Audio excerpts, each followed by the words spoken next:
is aimed at helping young people, aimed at helping children. And as a father of 4 girls, I wanted to ask you, what's the biggest thing you've learned about yourself by being a father? It's amazing. Like when you become a parent, things become much more, life becomes, it lines things up for you a little differently, right? Like before you have kids, me and my wife, we can travel anytime. There's work and, you become you have a very clear focus. When you have children, it becomes about them. It's not about you guys anymore, right? And so that shift, it's a big one. It's one of kind of a selfishness together, and then to being absolutely selfless and doing anything you can for your kids. And so what I'm trying to do is create content to teach them first and foremost. That's why I started this whole thing, is just reading stories to them that I felt like didn't exist. Our kids are athletes, and they love reading about princesses and all these fairy tales, and they get a little sick and tired about the man saving the princess every time, and the same old stuff, magical wands and all that. My kids are athletes, man. They want to learn about soccer balls and basketballs and volleyballs and magic that comes from that. Yeah, and I love that you're encouraging young people to think more imaginatively about sports. Yeah. And I think that's where you go a step deeper. For me, observing you and learning about you and hearing you speak in other interviews and everything, what I'm fascinated by is that you've dealt with things in life pretty head on. Mm-hmm. Right? You've always gone at it. What took you a while? What was something in your life that you were shy about originally, or that took you a while to go head on with, but then finally you got there and you figured it out? Writing dear basketball. That was a hard jump, because I'd written before. I started writing probably about 17 years ago. And so practicing every day, a lot of things that I wrote were ads. And so when you write an ad, nobody looks up at who wrote the ad, right? You can there's a certain, anonymity that comes along with that, right? But writing dear basketball was different. It's putting it out there for the world to see. It's trying to create a short film. And, I didn't know if I could do it, man. And, it was my daughter who kind of put things in perspective for me. Gianna, she's now 13, and she was like, well, you always tell us to go for it. So She put you on the spot. She put me on the spot. She was like, you're going to talk about it? You're going to be about it, basically. And, and that gave me the final push. I love that. When you started writing 17 years ago, did you envision that one day you would move into this storytelling space, or was it just something you enjoyed at the time? No, man. It was just something I enjoyed, and I enjoyed writing ads. It was something funny about trying to distill a message down into 30 seconds or a minute, depending on the budget. You know what I mean? Trying to say something important, trying to speak to the, brand attributes, but also speak to something that's greater and that has a stronger message, stronger philosophical message. And how do you connect those dots?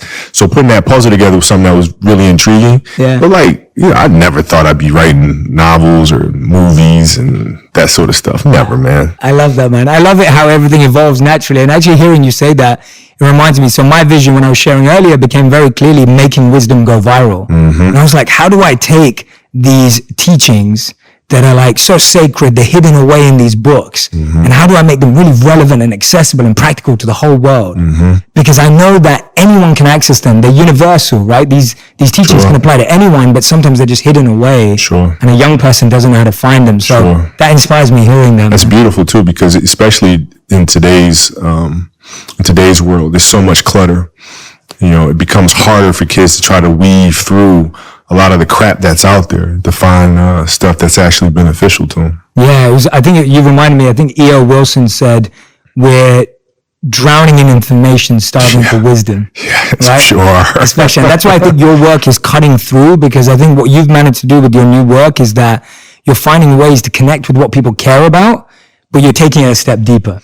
Yeah. Right? Yeah. You're not just settling for let's talk about sports. It's not just about sports. It's about life, right? It's about the metaphor that sports has for life. I mean, sports is the greatest metaphor we have in terms of dealing with life. Because, even if you listen to music will give you guidance, right? That you can then meditate on and think about how you would apply it.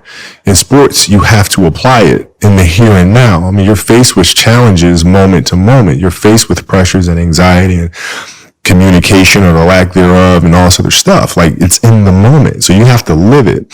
And when you practice those things, you become better at it. But I just feel like in this day and age, our children have become less imaginative about how to problem solve, and parents and coaches have become more directive in trying to mandate or give orders or teach kids how to think and teach kids how to behave and tell them how to behave versus teaching them how to behave. And so that's why I'm creating these stories and creating this content. Yeah, I love that. I think it's so true. When you treat people as kids, then they always be kids, right? Even when they grow up. Yeah. And for you, it was really powerful because you've talked about this before, where your father said to you, like, whether you score 0 or 60, like, I love you. Yeah. Tell me what that statement meant to you at that time, and how did it actually motivate you to continue scoring 60 rather than go, oh, I'm all right at 0? Well, it did more than that, right? So, like, the basketball stuff speaks for itself in terms of what that comment did for me, in terms of giving me stability and giving me confidence to say, okay, it's okay to fail because you're going to be loved no matter what. And that doesn't just mean basketball. That means anything in life. Yeah, that means writing. That means being an entrepreneur. That means having the confidence to go for it. And I've seen too many parents do the exact opposite, and it terrifies children, and children become paralyzed by their own fear because they don't have that security blanket of love and comfort. Yeah, absolutely. How have you been able to, in your life, see past the cloud of emotion to actually execute on things? Because I think what we were speaking about earlier, this challenge that young people have today, everyone has today, of just so much information, so much cloud of emotion, so many feelings, so much childhood baggage that you're bringing. Like, how have you always cut through that and execute on that? What I try to do is just try to be still and understand that things come and go, emotions come and go. The important thing is to accept them all, to embrace them all. And then you can choose to do with them what you want versus being controlled by emotion. A lot of times I've seen players, even myself, when I was younger, being consumed by a particular fear. And to the point where you're saying, okay, it's not good to feel fear. I shouldn't be nervous in a situation like that. And it does nothing but grow. Versus stepping back and saying, yeah, I am nervous about the situation. Yeah, I am fearful about the situation. Well, what am I afraid of? And then you kind of unpack it. And then it gives you the ability to look at it for really what it is, which is nothing more than your imagination running its course, Yeah, absolutely. Yeah, I love that, because what you're saying is that when you're dealing with something, it's almost like, how can I get to the root of it? Yeah. Because sometimes what we're dealing with, like you're saying, it's an imagination, an illusion. It's not really... It's not really a thing, Like you think about game-winning shots or game-winning free throws, and people go to the free throw line and they're nervous about it. Well, what are you really nervous about? If you unpack that, okay, you're nervous that you're going to miss the shot. All right, so you miss the shot, then what happens? People are going to be embarrassed. You're going to be embarrassed because thousands of people, millions of people see you miss the shot. All right, and then what? People are going to talk bad about you. Okay, right? And so you're looking at it and go, are those things even important? You know what I mean? If that is my fear, like what is, you worried about letting your teammates down? Okay. Have you let them down before? Well, I'm sure, in practice and things of that nature, right? They're still there. Yeah. And so when you're able to unpack it, you kind of look at it for what it is, which is really nothing. Yeah. I love that. Breaking it down. I think that's so important. I think everyone who's listening and watching right now, next time you're facing a fear, next time you're going against something, do that. Like, literally unpack it. Don't just settle for your first answer, because the first answer is rarely the right one. Yeah, don't hide from it. You got to be able to look at it and, and deal with it head on. Yeah. I love that, man. And you talk about that because you talk about, when you talk about missing 5 throws, and you talk about getting over yourself. Yeah. Right? Like getting over yourself. How did you get that mentality of just being like, I need to get over this. Like, I need to get over myself. Trial and error. You grow up and you make game-winning shots and it's awesome. You come back the next day and miss a game-winning shot and it's misery. And then the next day comes and you're back playing again. And you understand that life has this cyclical nature where it's, what you do on Monday, it's fantastic, but then Tuesday is a bad day. But guess what? There's Wednesday. Yeah. So are we just supposed to live our lives like this the whole time? Versus just staying like this and understanding that it's really just a journey of evolution every day. It's just constant improvement, constant curiosity, constantly getting better. The results don't really matter. It's the figuring out that matters. Yeah. And we all get obsessed about the results. Yeah. Like, we get obsessed about like the output. Yeah. Not the input, of not figuring it out and not like changing things. What you said, trial and error, like the experimenting. Yeah. We forget to do that. It's unfortunate, man. Like, I've seen a lot of players, especially now, in youth basketball, dealing with that. players are like bigger and faster and stronger, and their coaches are just coaching them for results. We're just going to use your size because you're bigger than every other 12-year-old out there to dominate today. But they're not growing, right? So they're just based on that result, but they're not focused on growing this young child into becoming a better athlete. And through that, teaching them how to become a more well-rounded person. And we're missing that. Yeah. See what you've said there, I want to ask you this, and I'm not saying because you know yourself best and you know how you've got there. So I'm asking it from a place of humility, of learning. When I look at you, I'm like, your superpower isn't just your work ethic. Your superpower isn't just like figuring things out. Your superpower is like you think strategically. Like that's a very strategic thought of saying this person could be this in the future if they were developed as a whole individual, rather than just like, let's use them for the short term. Right. Like, where did you develop that from, that ability to see beyond, to think deeper, to reflect deeper? Where did that come from? Well, I had to do that because, I growing up in Italy. When I first moved over there, it was, I didn't speak Italian. I didn't have any friends. I had the game of basketball, and through sport and playing soccer, I was able to make friends and build connections. But it was a lot of time spent alone. And when I came back to the States, I wasn't the most athletic kid. I was really scrawny, like really, really skinny, and had like major knee issues because I was growing. So I was the dorky kid with high socks and big old knee pads. It's fashionable now. It wasn't then. And so I had to look long term. Because in the here and now, I couldn't compete with these kids. I mean, there was kids that were like 12 years old with beards. Like, I can't, what am I supposed to do with that? Like, they're doing windmills and dunking backwards, and I'm happy to like tap the backboard, So I had to look at it from a long term because I wasn't going to give up on the game. Right. So I had to say, okay, this year, I'm going to get better at that. Next year, this, and then so forth and so on. And then patiently, I was able to catch them. Yeah. I love hearing that. Because I think so many of us you believe like when you see people like yourself, it's like, it's so easy as an excuse to ourselves to just be, you're destined for it, right? You were made for it. It's kind of like that kind of, but when you talk about saying, actually, when I started, I didn't have the physicality that meant that I was going to make it. Like you have to figure it out. And I love it. Figure it out, man. It's just piece by piece, and it's the consistency of the work, which I feel like a lot of parents are missing today because we're not teaching that to our kids. We tend to say like kids don't want to do the work, but in reality, it's when we're failing them because we're not leading them the right way and teaching them, how to fish, you know what I mean?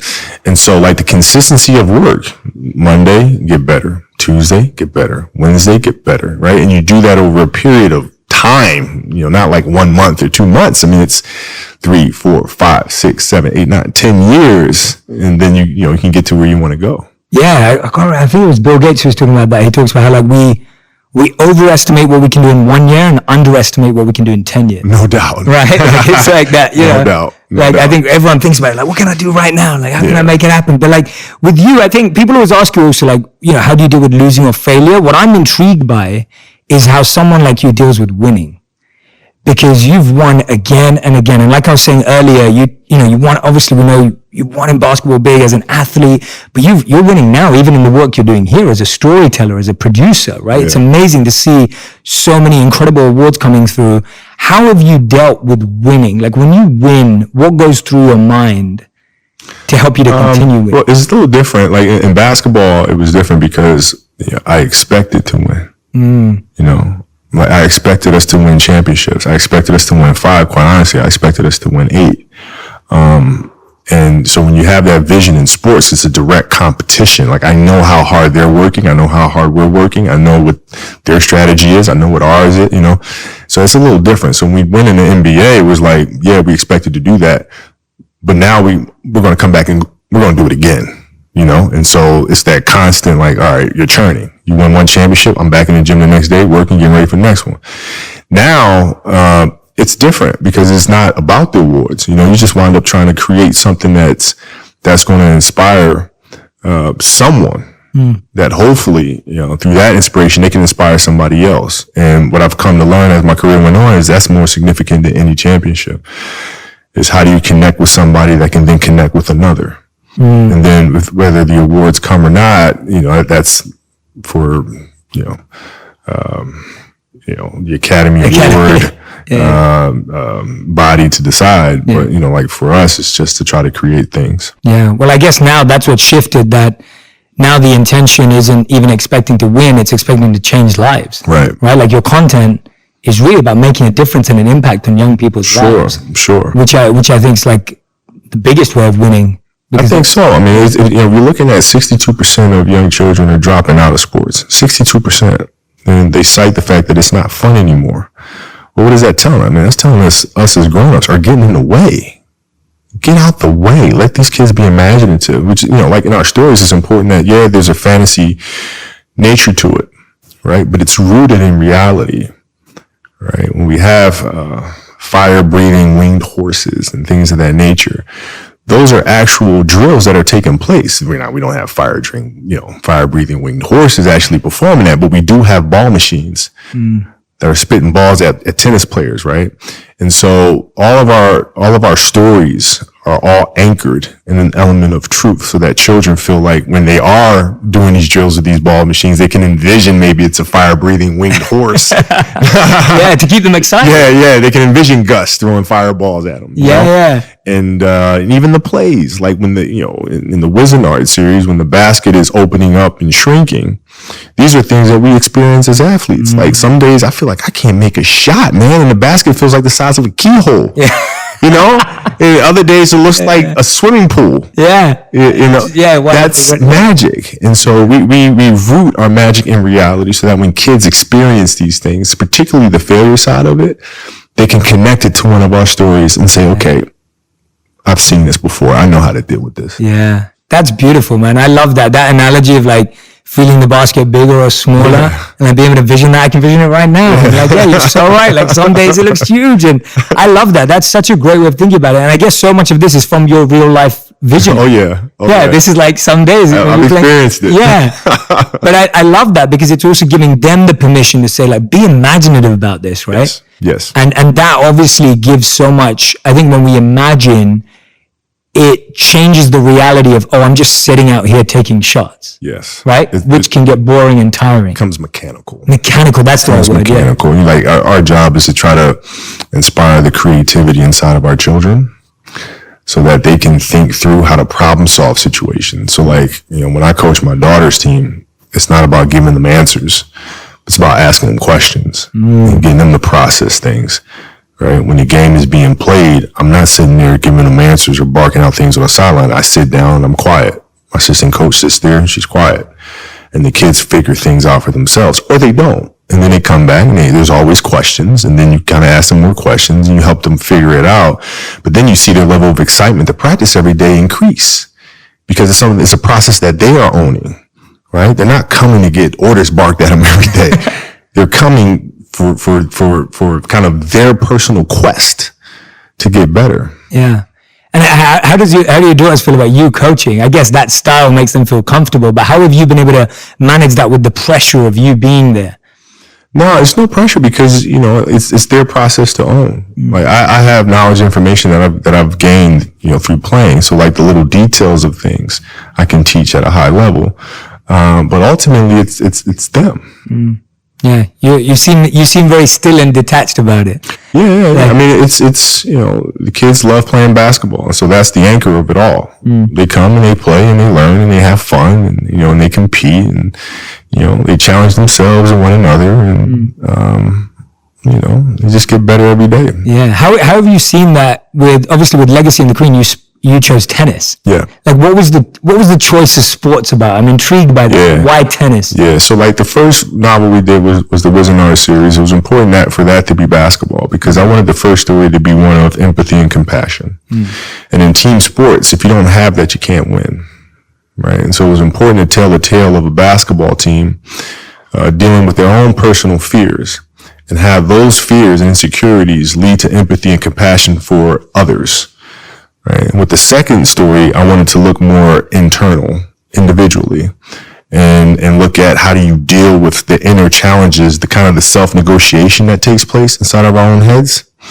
And there was no sport better than tennis. There's golf, but tennis, you have more movement, which to me symbolizes life in general, because there's a lot going on. right? There's the elements in tennis that you have to deal with as you deal with in golf, maybe not to the same extent, but they're still there. And then there's the confrontation with the person across the net from you. Yes. Right? As well as the strengths and weaknesses in your own movements and how you feel in your own body. And because of that, it was important for this story to be a tennis story. I love that. That makes complete sense. And give me an example of that self-negotiation. I love that word, and I get that. Can you expand on that a bit? Yeah, like, you know, you're out running on the track, working out, and you start talking to yourself saying, man, my knee is really sore right now. Maybe I'm doing too much. Sounds like me. Maybe I need to back off. You know, man, my lungs are burning. Maybe I can just slow down here. I'll do like an extra 2 sets tomorrow. You know, it'll be okay. Yeah. Right. That sort of stuff. Yes. Like that stuff's dangerous. Yes. And that's, you just got to say, you know what? I'm not negotiating with myself. Yeah. The deal was already made. The deal was made when I set out at the beginning of the summer and said, this is the training plan I'm doing. I signed that contract with myself. I'm doing it. You know, throughout that process, you'll start talking to yourself like, man, I think I need to, maybe if we, nope. No, this is non-negotiable. Non-negotiable. Yeah, I love that. And for you, empathy and compassion were things that you'd been through. Like that was personally inspired work. Yeah. When did it come to your awareness that empathy was something missing for you and that you wanted to develop it? I had a teammate that spoke to me and said, "Hey, Cole, you know, I just want to feel like as a teammate, you need me." I was like, well, duh. I can't, you know, like that was my immediate reaction. I was like, dude, yeah, of course. But I had to kind of think about really what he was saying and where that was coming from for him and his story and his journey and what that meant to him.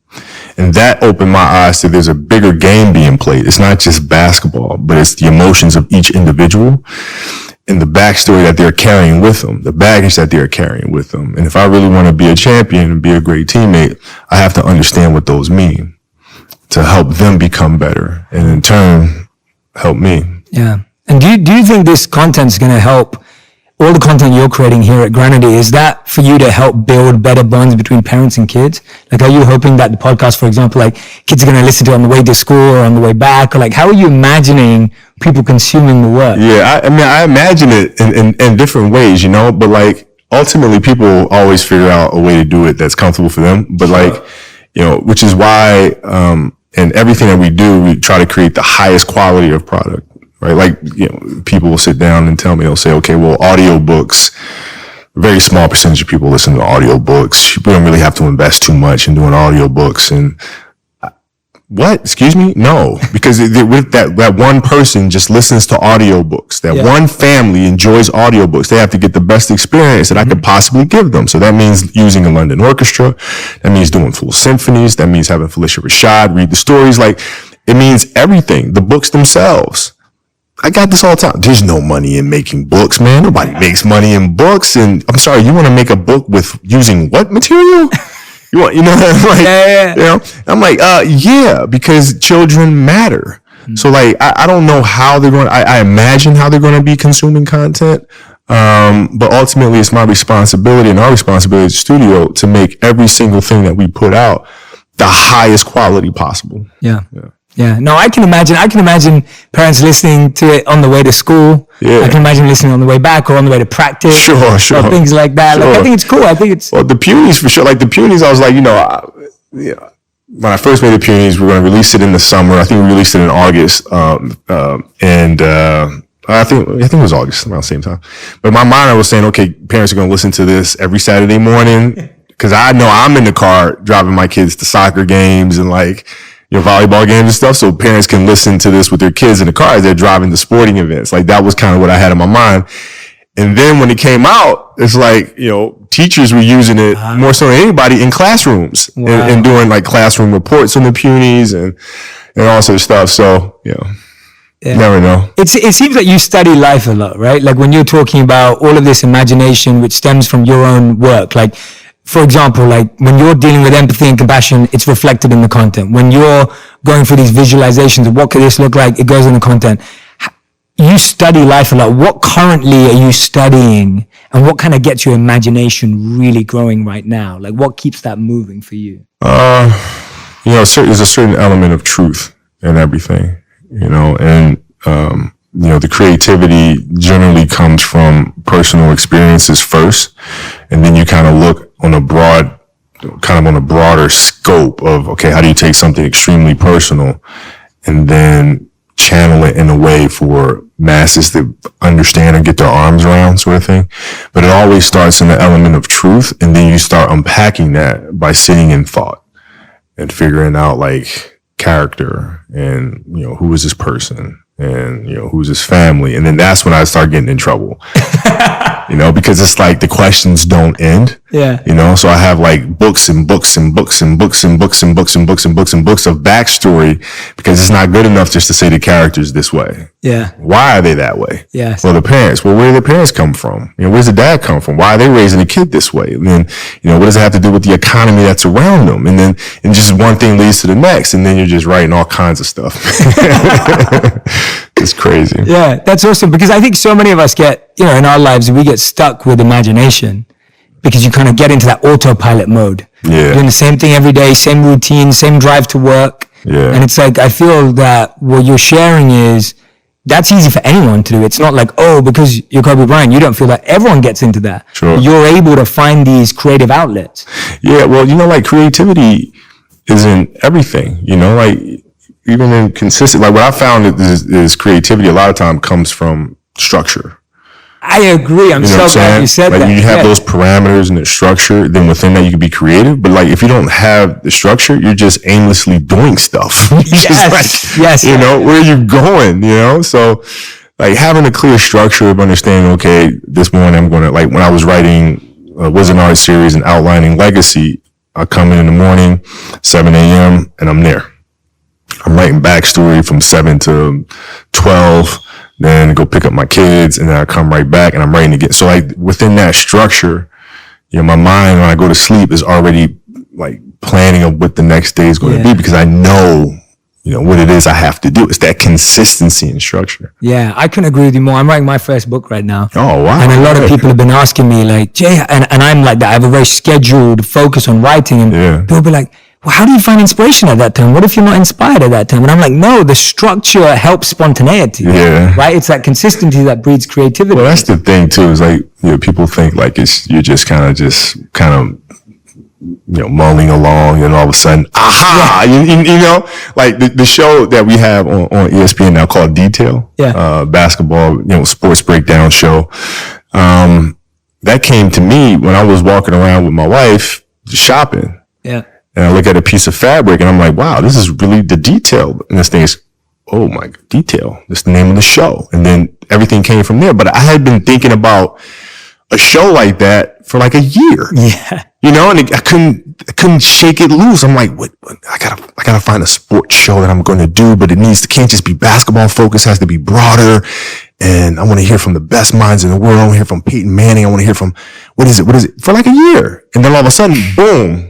You know, and so people think it just comes out of nowhere. Yeah. You gotta like obsess over it for a while, and then it kind of pops loose. Absolutely. Yeah. You had to plant the seed well before to see the fruit. Yeah. And you gotta water it all the time. Like you gotta sit down and watch other shows that are out there, and like, you know, and then ultimately you just find, you know, like when the answer comes to you, it's like, my God, I could have thought of that on the first day. I remember John Williams told me that. He said he'll sit for like 2 months to try to figure out what the melody is. Yeah. And he'll just be playing. So he'll be at his piano all day. He'll say the only day he'll take off is Sunday because his wife forces him to take Sundays off. And he'll just be sitting there writing. And then it just comes. Yeah. And he's like, I seriously could have thought of that on the first day. Like, why? It's just so simple. Yeah, absolutely. And that's what people don't realize as well. Like when you go out, then you're shopping with your wife and you see the detail and you're like, okay, that's the show. And then you go back into consistency to create it. Yeah. It's like, you know, it wasn't just like, oh, now I thought of it, I'm just going to throw that idea. It was like, now I'm going back to the drawing board. Yeah. I have the name now. Build around it. What I try to do is shoot the idea down and figure out everything that's wrong with the idea. Ooh, okay. Right? This show won't work because, like Detail, for example, is like, this show won't work because it's not for fans. It's for the 1% athlete. Yeah. All right. Well, will it be successful? People connect to it? Like, you just start unpacking every little thing. How will we shoot it? Can I even get Peyton Manning to do it? Could I get, and you start shooting them down. Same thing with the novels, like characters and plots and stories. Does this make any sense? No. Here's why. Pop, pop, pop, pop, pop, pop, pop, pop, pop, pop, pop. And I felt like that really helps me. Yeah, I like that approach a lot, actually, because I think sometimes, especially right now in the world, we go to the wishful thinking side. Yeah. Like you have the positive vision and you're like, oh, this is how it's going to turn out. Right. And then you ignore the bad stuff. Yeah. Or you ignore the kind of like the potholes or the loopholes because you're just like, oh no, I don't want to focus on the negativity. Yeah. But actually what you're saying is if you're aware of it, of those known unknowns, then you can actually break them down yourself. Well, yeah, it's just like the same thing for any great movie. You have to have the antagonist. Yes. A strong villainous character will really drive the narrative along. If you don't have that, you have nothing from which your hero has to bounce off of. That villain could be, maleficent. It could be something inside of you. It could be whatever, but you have to have that clear antagonist that's driving the narrative forward. And so in this sense, it's the same thing. You pick apart the negative, and from that, you can then move forward. Absolutely. What I'm loving here right now is that all I'm hearing is like Kobe the storyteller. Like I'm loving it. Like what I feel is like what I'm hearing about is your obsession and obsessiveness with stories. Yeah. And it's not just like, I'm saying this, it's like you've really studied stories. Like you've really broken them down and understood it. Tell me about where that obsession comes from in general, like how you find obsessiveness and how you've applied that to story. Yeah, obsessiveness just comes from something that you love. Like you really love it. You'll go through fire for it. You'll go through the ups and downs with it, and you'll just keep at it because you love it so much, And story for me started a long time ago. I had a great English teacher at Lower Marion High School named Jane Mastriano, and she explained to me the art of storytelling my sophomore year. And that's why I started falling in love with it and understanding story structure, how to develop compelling characters and how stories are the driving force, whether they're inspirational or informational, that really change society. Yeah, absolutely. Yeah, we're defined by the stories we tell ourselves, whether personally or outside. Absolutely. Absolutely. And it seems like you just mentioned there, it just shows the role of teachers. And now when you find that teachers are using the work you're creating to teach, that must be amazing. Comes full circle. Yeah. It's a pretty cool feeling, man. Like growing up, when I was in high school, man, I didn't read much at all. Yeah.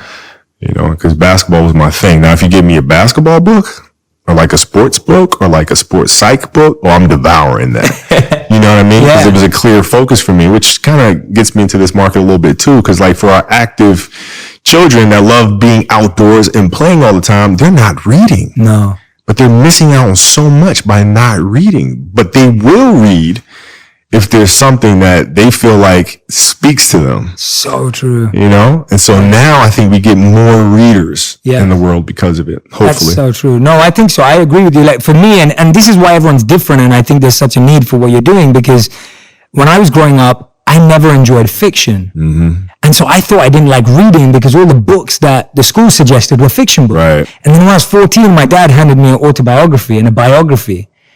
And I devoured it. And then I started reading because I was like, I want to hear about real people who break and who develop and who learn and grow and like have been through failure. And like, I want to hear about rags to riches. And I want to hear about real people who went through real pain. That's right. But I grew up believing that I didn't like reading. Right. And I think you're so right. I think there's a lot of kids out there who think they don't like reading or they think reading is boring. It's a problem because like what I found in the industry, which is why we publish, because a lot of publishers want to publish the same type of story, with the same type of plots, same looking characters, not a lot of diverse characters out there at all. And so we said, you know what, we're going to have to do this on our own. This way we don't have anybody in our way telling us what the market wants to hear. I don't care about that. We write stories that come from the heart, and our characters are going to look like my daughters, because my daughters don't have characters out there that look like them. It's a great point. So they're going to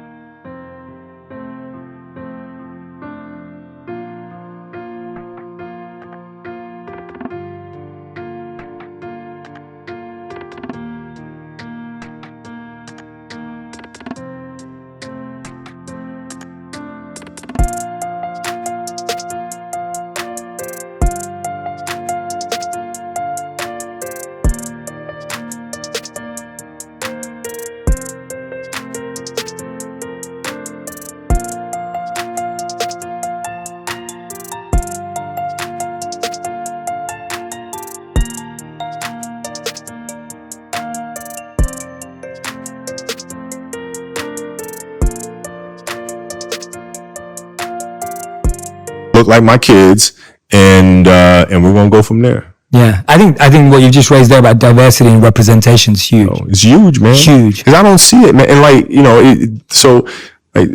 books is just the first thing. Publishing is the first thing. Now, if we look at animation is even worse. It's even worse, in terms of developing characters, diverse characters. But even beyond that, the animators themselves, there's no diversity in that industry. Right. None. And I'm talking not just racial diversity, but gender diversity as well. Yeah. And so there are a lot of things that we need to take on, that we are taking on, and hope to make the world and the industry a better place because of it. Yeah, no, I fully agree with that. I'm a British Indian, right? Born and raised in London, Indian. Never seen any character that look like me anywhere. Right. Because they think, the mass market, it's not going to appeal to the mass market, so we're not going to do that. Yeah, exactly. Wait, what? What? Yeah, and everything's spreading so fast now, and everything's global now. Yeah. Right? Nearly all content is global now, and most global markets are growing everywhere. So the need for people, especially young people, being able to see themselves in characters. And it's not, and I think it's a deeper point that you're making, is you want to be able to see your story in someone. Right. Right? Even just beyond like color and background. It's like your story, your experience of life. When we made Dear Basketball, we got a lot of pushback from people. Like, I took it to some very prominent studios at first, and they all said, yeah, no. Because you said basketball is too sport specific. Nobody's going to connect with this sort of thing. Cause, there's a lot of people out there who don't watch basketball. And I'm like, well, that's not the point.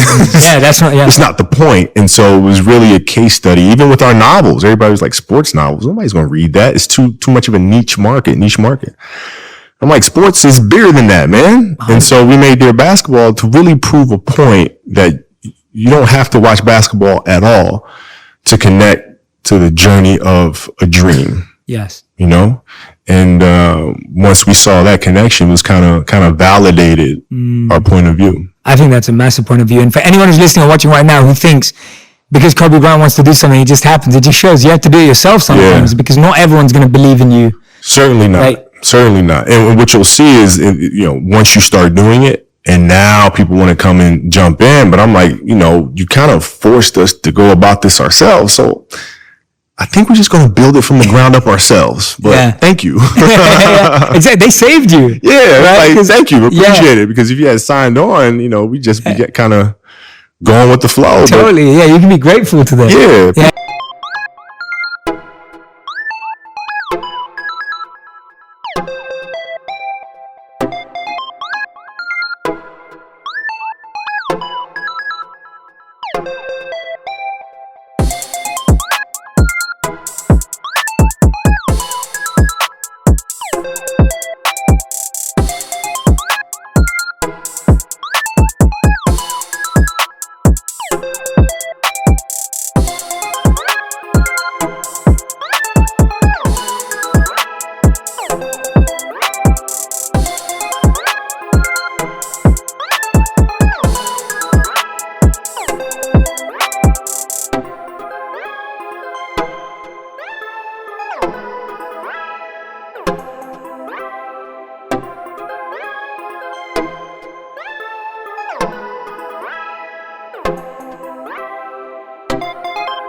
Yeah, absolutely. No, I agree. It was the same with this podcast, funny enough. When we launched, a lot of people were considering whether it was, you do social videos, is it going to work on a podcast? And there were a lot of people that were not sure. And then we launched one of the biggest podcasts in the world in the health category, which is my world. And it was just like, everyone's just like, oh, interesting. But I'm like, thank you. Yeah. Thank you so much for saying no. And you didn't think it was going to work because now I figured it out myself. Yes. And what you said, it actually builds confidence and validation. And Oprah told me this when I first decided to build the studio. And I was asking how Harpo came to be. And she said, well, when she was doing her deal for the Oprah Winfrey show, she was re-upping her deal. And actually, the first contract she made, she said, well, don't pay me up front. Just I want to own a percentage of the show.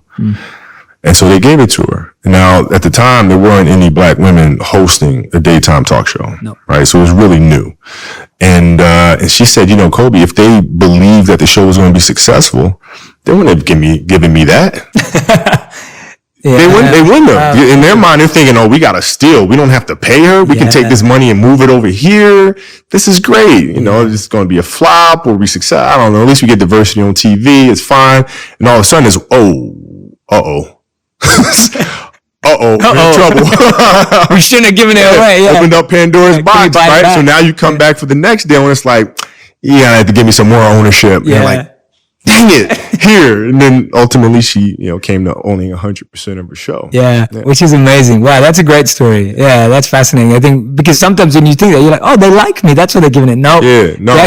Don't like me. Please. Here's an idea. It's terrible. Yeah. I just need you to buy in just a little bit. Yeah. I love that, man. That is awesome. How are you encouraging, you've shared so many stories of like your teacher who taught you about storytelling and writing earlier on. You just shared Oprah's example. Like, you've had so many incredible mentors in your life. We all know about that. Yeah. How are you encouraging young people to find the right mentors, and how can they find the right mentors, even through your work? I guess your work is somewhat mentorship. We try to be, and I think the important thing is research. In the hall here in the office, I have a hall that I call Muse Hall. We have all the portraits of some of our muses here, from J.K. Rowling to Steve Jobs and so forth and so on. And I think it's important to research them. And it's like putting, fuel in the fire every day. There's constant inspiration. When you read about them, what they were able to accomplish, how they went about accomplishing it, is just constantly, feeding that flame and learning. And the best way to do that is to learn from the people who have done it. Yes. Yeah. That just made me so happy. I have a gallery wall in my home. If we were recording this at my place in Hollywood, like I have a gallery wall, Steve Jobs is right there. Yeah. Right? And Einstein's there, and Martin Luther King's there, and there's a few other people. And for me, it's the same thing. It's like, sometimes I'm sitting there and I'll be like, well, what would that person do? Like, how would they have dealt with this challenge? Right. And you're so right. I think you can be mentored by people who aren't alive. 100%. Because their stories still live, brings us to the importance of storytelling. Yeah. Their stories still live. These muses are here. It's important to learn from them. And if anything, it helps you remember that they are human, just like us. Yeah. These great things that get accomplished can be accomplished by others and beyond. Building Walt Disney Company is not something that, people look at and scoff at and go, oh, it can't be done. Well, why not? Why not? Yeah. And the more action you take, the more you think is possible. Yeah, because you realize there are people just like us. They made mistakes just like us, and they kept going. Yeah. And we can do the same. Absolutely, man. Well, I could talk to you for hours, but you're a busy man and you got loads of things to do. So we end every interview with what we call the final 5 quick fire, rapid fire round, which means you have to answer in 1 word or 1 sentence maximum. Got it. So this is easy for you. So the first question is, what brings you the most joy right now? Family. Beautiful. Second, what do you want your girls to think when they hear your name? Daddy. Nice. Number 3, your favorite animated film? Pinocchio. Oh, nice. Oh, I was not expecting that. It's the greatest. Yeah. They were in a zone when they made that film. Absolutely. Question number 4, the book that's had the biggest impact on you? The Alchemist. Oh, nice. Okay, great. Question number 5. Your one message to all storytellers would be? Create from truth. It's beautiful, man. Kobe, thank you so much. Got it, man. This has been an honor, man. Thank you. It's such a beautiful conversation. Thank you for sharing so many gems, so many wisdom pieces.